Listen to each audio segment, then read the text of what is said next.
Module number 10 will talk about food safety law and enforcement. So the food safety legislation is there to set the minimum standard to reduce the risk of foodborne illness, and this is actually very, very important. I don't know if you can recall in the previous modules, we've mentioned the foodborne chain with the fecal oral route. So the more people get sick, the more will eventually get sick. And so the more it becomes difficult to break the chain. So this is really one of the key objectives. They need to reduce the risk of foodborne illness. And obviously protect public health. They are concerned with the hygiene of food handlers, premises and equipment, preventing contamination, temperature controls, and HACCP. So HACCP is mandatory, even on yachts. We recently got a phone call from a 90-meter yacht who was stuck in Barcelona when they got inspected. They were kept into port and prevented from leaving because they didn't have an HACCP plan in place. We had to go down there and do it in 2 days, and so that they could be released. So this is really a serious matter. You must have a food safety management plan on board. So food law applies to owners, managers, and food handlers. So on land, in the UK, there was a legislation which required to register the food business within the first 28 days. And so also set the standards in regards to the penalties and fines. So if there are no casualties, it can go up to £5,000 per offense. And if there are casualties, this is unlimited. It can also go up to 2 years imprisonment. So food poisoning is a serious matter. And for instance, in 2012, in the UK, Mitchell and Butler's pub killed a 43 years old, perfectly healthy woman because they cooked the turkey the day before Christmas, left it outside overnight, was consumed the next day by a group of people. 31 were sick, and this poor woman died. So the consequences were quite dramatic. The pub was fined £1.2 million. The chef had to go to jail, and the manager as well. They had a couple of years each. So in 2006, they also created a regulation which regards temperatures. So cold food needs to be kept below 8 degrees and hot food needs to be kept above 63 degrees. And so that's really, really important. Food must not be kept at temperatures that may result in a risk to health. So what that really means is that your responsibility is engaged if you decide to serve food that has been a temperature that is not appropriate for an extended period of time. Let's say if you were to serve a seafood platter and it has been at 10 or 12 degrees for 3 hours, so we would still be within time bounds, yet this wouldn't be fit for consumption. You serve it, somebody gets sick, you're liable.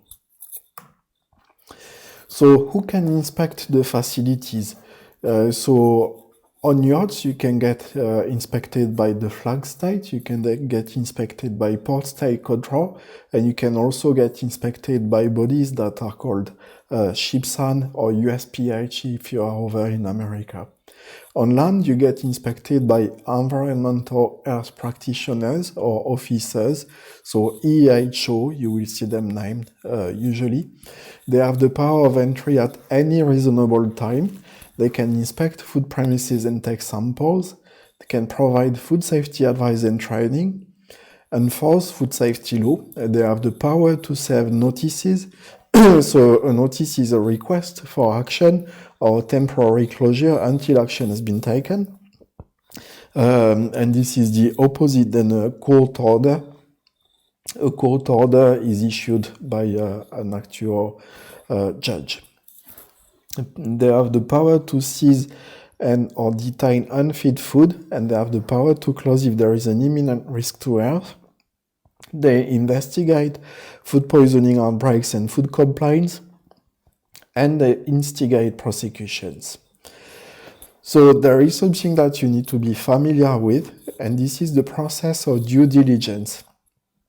Due diligence are all the written records that will support a due diligence defense, and that's required for traceability. In case there is an outbreak or an inspection, you need to be able to demonstrate that you have taken all the necessary precautions to save food. And this all needs to be documented. So cleaning schedule, temperature logs, delivery checks, etc., etc.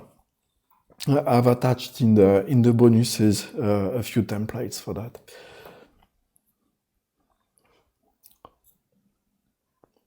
So let's have a quick test. What by law must be provided at a wash basin? Hot and cold running water, soap, and hygienic drying facilities. What must a food handler with diarrhea and vomiting do?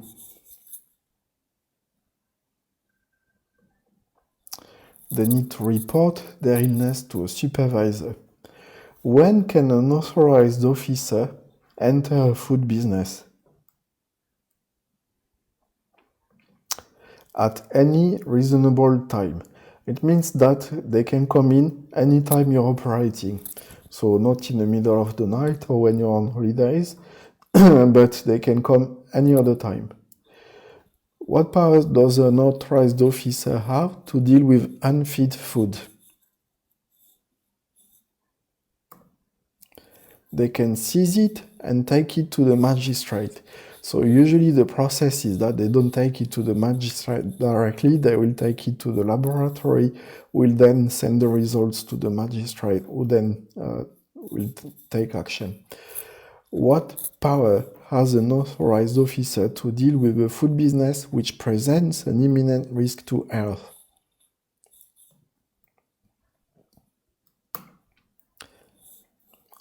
They will close them down.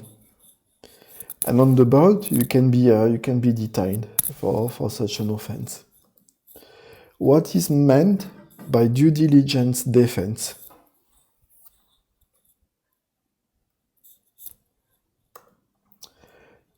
Taking all reasonable precaution and doing everything reasonable to ensure safe food and to prevent an offense. To whom does food law apply in a food business?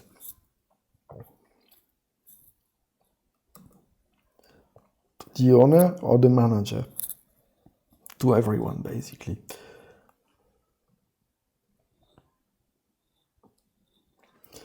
So now we've covered the entire course, so I strongly recommend that you go through the mock exam, which is provided on the list on the side there. If you need any help, we also have a weekly support call. So this is lasting 1 hour.